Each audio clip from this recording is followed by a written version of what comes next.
अस्सलाम वालेकुम ख़वातीन व हज़रात, उम्मीद करता हूँ कि आप सब खैरियत से होंगे। नए वीडियो के साथ आपकी खिदमत में हाजिर हैं।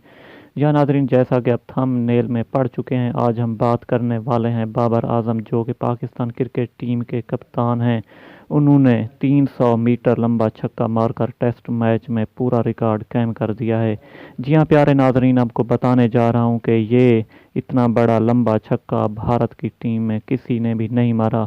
जी हाँ नादरीन, उम्मीद करता हूँ कि ये वीडियो आपको पसंद आने वाली है। जी हाँ नादरीन, अगर आप इस चैनल पर नए व्यूवर हैं तो वीडियो को लाइक करें, चैनल को सब्सक्राइब कर दें और घंटी के निशान को दबाना ना भूलें। जी हाँ प्यारे नादरीन, आपको तफसीलात से आगाह कर रहा हूँ कि तीसरे टेस्ट मैच में बाबर आजम ने 300 मीटर लंबा छक्का मारकर रिकॉर्ड कायम कर दिया और पूरी दुनिया को हैरान कर दिया। आपको बताने जा रहा हूँ कि ये ख़ास ब्रेकिंग न्यूज़ आपके लिए है। नेक्स्ट वीडियो तक हमें दीजिए इजाज़त। अल्लाह निगहबान।